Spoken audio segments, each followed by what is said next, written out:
light within my heart, light within my thoughts, light within my words. May one and all and everything, blessed and loved ever be.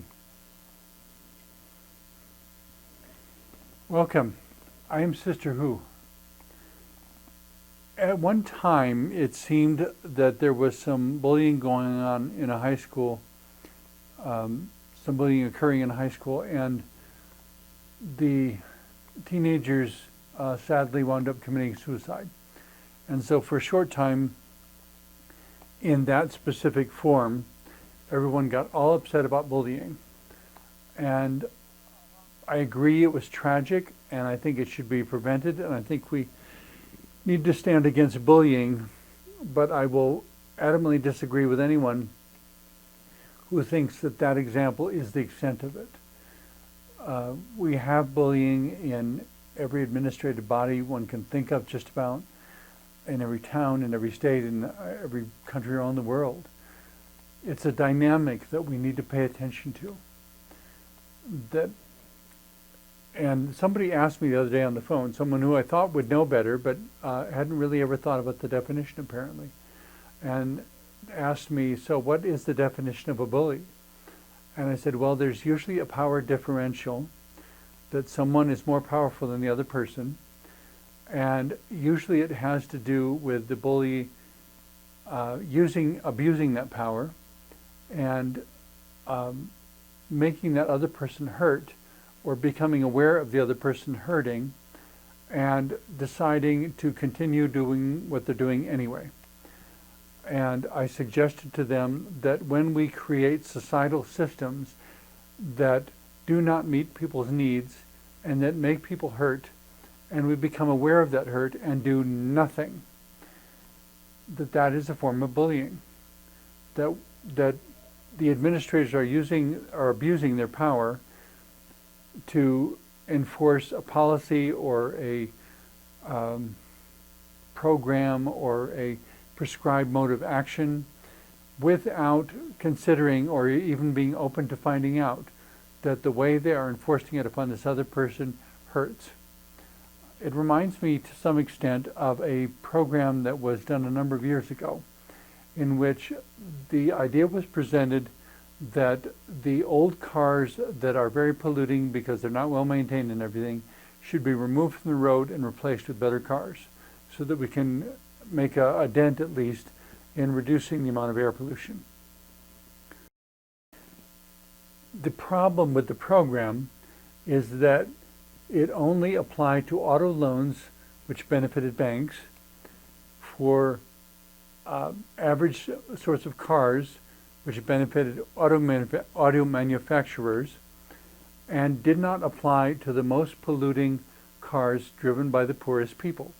Because if you didn't make at least $30,000, if you weren't paid at least $30,000 a year, you couldn't qualify for the program.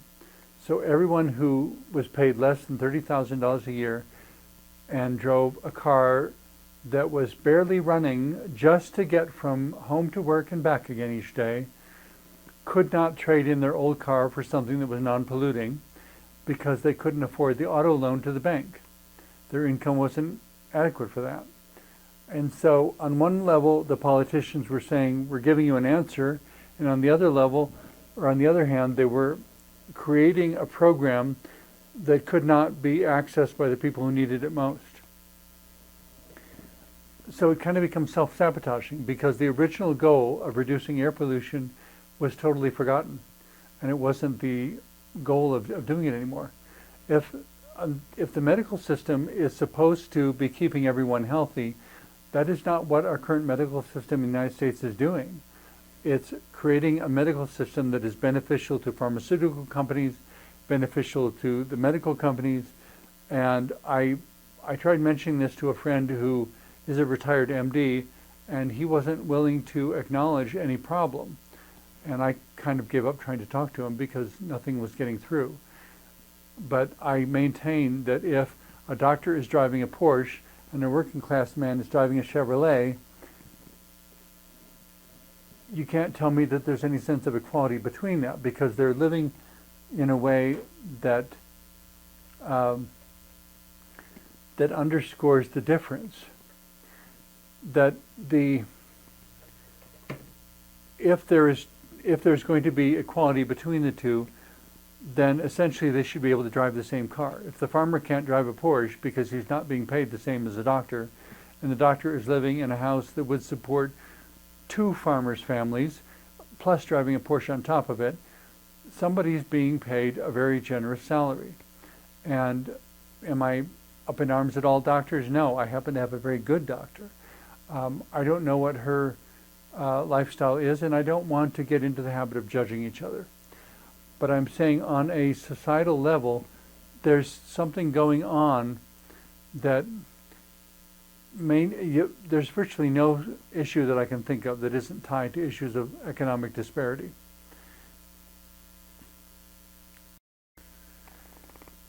I feel like I'm stumbling somewhat as I'm trying to explain how an individual is valuable and not valuable at the same time.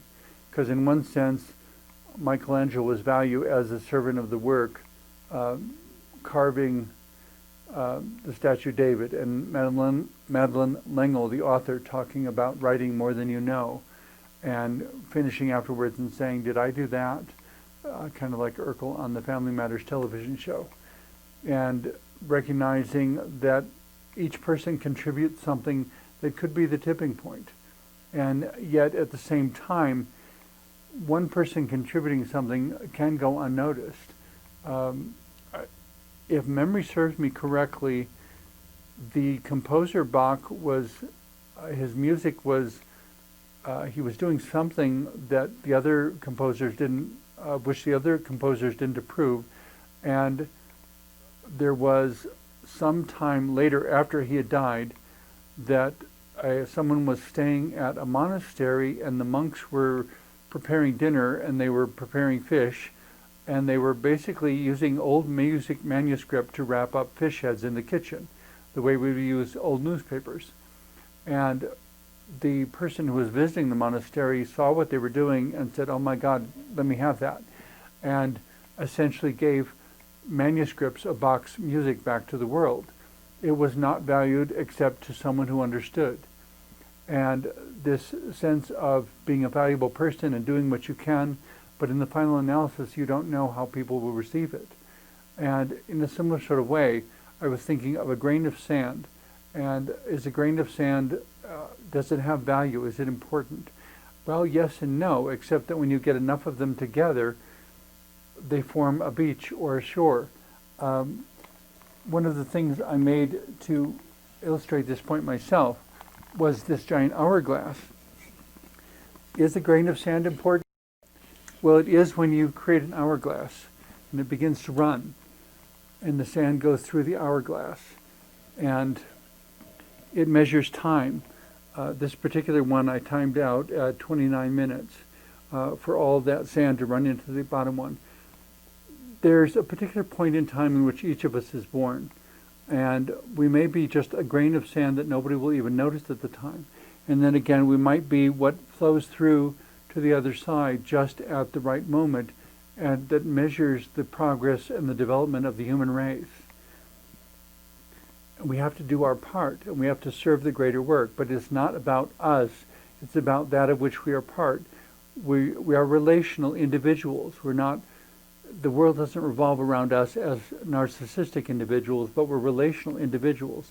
We're part of a community and a family and a species, and even if no one pays attention, and we have to carve when no one is looking and write when no one is watching, and our music manuscripts have to be discovered in a monastery later. Whatever it is that we make, trying to leave as much of a work behind as we possibly can, so that when the time comes and we race through the tiny part of the hourglass, and time is measured in part by what we have contributed. And we don't know when or how this will happen. So we do what we can and we wait. And when the time is right, it all happens. And it all comes together. Because I, a sister who am just a sand in the hourglass, and I don't know who's going to see these shows when, and I don't know what part of what I say they're going to remember, because no one is going to remember 100% of what I say in any episode. And I've made so many episodes that someone challenged me once to pick out my favorites, and I just said I don't have them. I couldn't possibly. To try to decide in almost 500 episodes which ones are my favorites, every single one of them has something to offer. But no one is going to remember 100% of even one of them. There's going to be a phrase or an illustration or a moment that stands out somehow and tells them where they need to go in the next step with their own lives. And it's not for me to say what that step should be or what they should remember or how they should interpret it. The point is that they are developing and growing and becoming something more than what they are. If I am never more than what has already existed, if I try to be the embodiment of others' expectations, my own life will remain unlived, and I don't have an infinite amount of time in which to do it.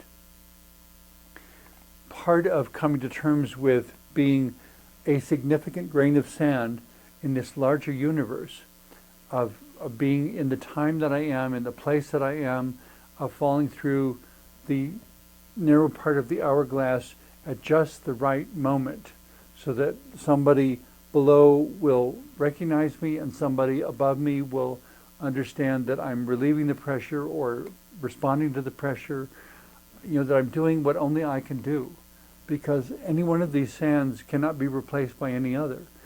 They all look the same, and I can't see the differences because I'm not close enough. But in the final analysis, each sand has to be there for it to work. And unless they act in concert, unless they all act together, the sand won't flow through the hourglass and time won't be kept. And so there's a sense in which each of us is valuable by being ourselves, by contributing what only we can contribute, and at the same time recognizing that it's about our relationships and it's about our continuity. It's not about being isolated. It's not about being selfish or narcissistic. It's about being in relationship to everything around us, so that as these relationships, even symbiotic relationships happen, that there is something we give and something we receive, that there is some place where, some way that we have to move, and there is a space for us to occupy. The more we encourage these symbiotic relationships, the more possibility and empowerment the human race, the human species as a whole has, the more possibility that humanity has. When we try to do it alone, when we try to say, I'm isolated, this is only me, this pertains to no one else, nothing else, we essentially wind up with an hourglass where the sand isn't flowing, where everything's stuck and time isn't being kept and the sands aren't changing position, and one or the other half of the glass remains empty and a void, waiting for everything to be turned upside down. And because it is turned upside down, everything can begin to move. But until it is turned upside down, nothing moves, nothing changes, nothing grows, nothing develops, and time is not measured. Time passes, but it's not measured. It's as if we are taking value away from time. And by not moving, we're taking value away from ourselves. What gives us value is our own movement and our own vision, our own creativity, our own moving from one place to another and increasing the potential in the other side. Because when all this sand finishes flowing to the other side, it will be time to turn it upside down again and to realize that potential.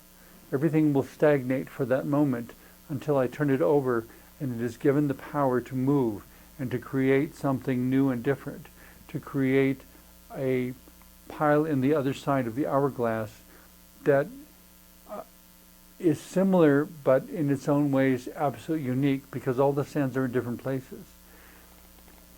If we had, well, on a later note, I suppose it just came to mind, when I was in high school, there was something Is it dangerous? Well, it depends on how you do it. It can be done safely. It can be done dangerously. The point was that it was to be comedic. What we called a fire drill of sorts, that we'd pull up to a stop sign in a car, everybody would jump out and run around the car and jump back in, everybody in different places. And we never knew from one time to the next who was going to be in which seat. And if everyone in the car was a driver, there may even be somebody different in the driver's seat. I didn't do it very often, but there were a few times when we did, and it was quite amusing for us and for everybody around because no one expected it. And having something out of the ordinary is sometimes that reversal that allows the sands in the hourglass to begin flowing again.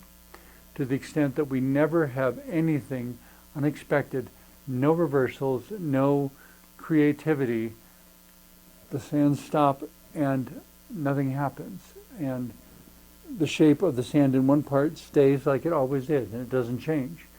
When the sand is flowing, the shape is forever changing. And the world in which we live is forever changing because of the creativity that each of us contributes. If we are telling lies or trying to hide or trying to be the embodiment of others' expectations, I have sympathy for people who need to remain in the closet, who cannot be known as gay or lesbian because of familial relationships or employment relationships or any other number of things, that the cost for being truthful about who and what they are is too high. I want to be sympathetic to them, and yet I have met other people who are making no effort. And because it's easier and involves less work, they would rather just be the embodiment of others' expectations. But in the final analysis, they never live their own lives, and that curtails the symbiotic relationships of which they could otherwise be a part. There are all sorts of possibilities that could really happen, but they don't. It's like Beethoven never wrote the symphony, and David never carved the Michelangelo, and all these other things didn't happen because no one expected them to happen, and they were more concerned with embodying others' expectations than with following their own creative intuition. But that's not the case. Michelangelo did carve David, and Madeline L'Engle did write Walking on Water, and Beethoven did write his symphonies, and Bach wrote his symphonies, and architects created their buildings and bridges and arches and statues and all sorts of things. Because all these things happened, we have a bigger world in which to live, and we have more things that can inspire us to do more with our own lives. There is a non-physical spiritual part of ourselves that relates to whatever is beyond us, whatever divine being or divine reality or the bigness, the perfection of the universe, however you define it, to relate to that which is beyond ourselves, and in that sense to take us beyond ourselves, to take us from a place of rest in an upper chamber and allow us to fall and land hard in a lower chamber, and in landing hard to find ourselves in an entirely different place than we ever were before. And in that, to find new ways of being than we ever had before. That in the same way, that when this is all the sand has gone through, I can reverse the hourglass again, because none of the sands will be in the same place as they were before. They will be in new places. And when I reverse it, they will change place yet again. And their life experience will be continually renewed and continually expanded, continually made more than what they have known thus far. I guess in a way it's like saying that whatever's ahead, you can be sure it's not like anything you've experienced before. In some ways, people want to have it be the same. Even as an autistic, I follow routines in order to make life manageable. But I don't want everything to be a routine.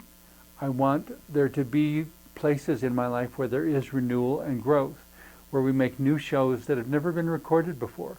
And I take new photographs that have never been photographed before. And I do training sessions with my dogs that take them beyond anything they've ever done before. And it kind of reminds me also of a quote attributed to Jack Sparrow, a pirate character played by Johnny Depp in several movies. And I saw a poster once of Jack Sparrow, this pirate character, who's always kind of a wild free-for-all sort of character, always doing something unexpected and surprising, and some frequently a little bit comedic. And apparently somebody has just told him, oh, for crying out loud, act your age. And his response in this poster is, I can't act my age. I've never been this old before. And the idea for each of us is that I can't act my age. I've never been this old before. Whatever I do today is different because I respond to it with the memories of what I did yesterday and what I did the day before. And if I am growing and learning and becoming more than I ever have been, each day is a new experience, and each day is learning something new. And on a similar note, as we talk about people having value, but greater value in relationship than all by themselves. We have value, yes, but our value is lessened by not engaging in relationships. People who behave in narcissistic and selfish ways, in a sense, devalue themselves without realizing it. They are reducing what they could do and the lives they could affect if they existed instead in relational individuality, being who they are with absolute integrity and giving what only they can give to whoever's around them. Like an hourglass, they change the topography, they change the shape of the universe in which they live. And in so doing, there is a constant renewal and growth that goes on. If we do not participate in renewal and growth, it becomes a sort of stagnation and death.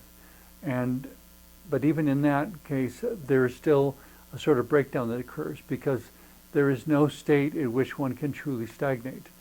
Even the house that you think is going to stagnate, and you board it up and lock it, and nobody goes in it for 30 years. Well, it looks like a house that has gone through 30 years. It doesn't look like it did when you left. Trying to create total stagnation is almost impossible. We have value, but we diminish that value by being isolated. We increase that value by collaborating, and by collaborating with someone who's radically different from ourselves. In going through theological school and growing up Catholic and going through Protestant and non-denominational and New Age and Buddhist and Hindu, all sorts of different belief systems, and going through theological school, and at the end of it all coming down to this conclusion when somebody asks, what are you? And the best I could offer is that I'm an eclectic mystic. I'm an eclectic mystic. I believe in the divine. I conceive of the divine as highest wisdom and greatest love, but beyond that I really can't be sure of anything. The ones who fascinated me the most as I was reading about church history and various spiritually oriented people are what you might call the mystics. The interesting thing about mystics is that they have more in common with each other than they have with their own religions, because mystics have occurred historically within every religion. As I tried to figure out what the definition of a mystic was while in theological school, three things came to mind. One is that they focus on the essence of God more than the form, and whether God is a scientific principle or a divine being or whatever, whether God is human or definitely not human or definitely beyond human, whether God is humanoid or energy or whatever, it is really so beside the point, because the mystics were far more concerned with the essence of God than with the form of God. In a similar way, I also found that the mystics were far more concerned with the questions than they were with the answers. It was more about asking, what is it, or how should we then live, and wrestling with that question, than it was about the myriad of answers you might form. The third thing I found about mystics is that in spite of having thereby reduced the divine to mostly mystery, mostly I don't know, or I'm still learning, or we'll find out, that in spite of all that, the mystics were so enamored and engaged and involved with the divine, with whatever transcended them, that it affected every moment of their lives. In a way, it occurs to me just now, I hadn't thought of it before, but one of my favorite movies starring Mary Steenburgen and Ted Danson, I think, if I remember, Danson. I can't remember the name exactly, but the movie is called Pontiac Moon, and I hadn't thought of it before, but the father in the movie, played by Ted Danson, is that he is essentially a mystic, but on a scientific plane, because he's being a scientist, and then he wants his son to experience science. And so they get in the car and start making this trip, and he comes to an intersection where they're being steered onto a detour, and he quotes from literature, two roads diverge in a wood, and I took the one less traveled by, and that has made all the difference. And he turns and goes around the detour sign, and of course the police officer is yelling at him, "Hey, come back here." They're out in the middle of the desert someplace, so it's not like he went off a cliff or a bridge or something, but it's a road that wasn't fully constructed. And so he's driving along this other place. Of course they get lost, they don't know where the road goes, it wasn't really finished in the first place. They don't wind up in any trouble, but then they have to somehow find their way back. But my point is that he was kind of a mystic in that he was a scientist who was practicing science and not expecting to know it all, but wanting his son and himself to experience it and to live what he believed. And in so doing, he expanded the universe in which they could live and opened new possibilities for them.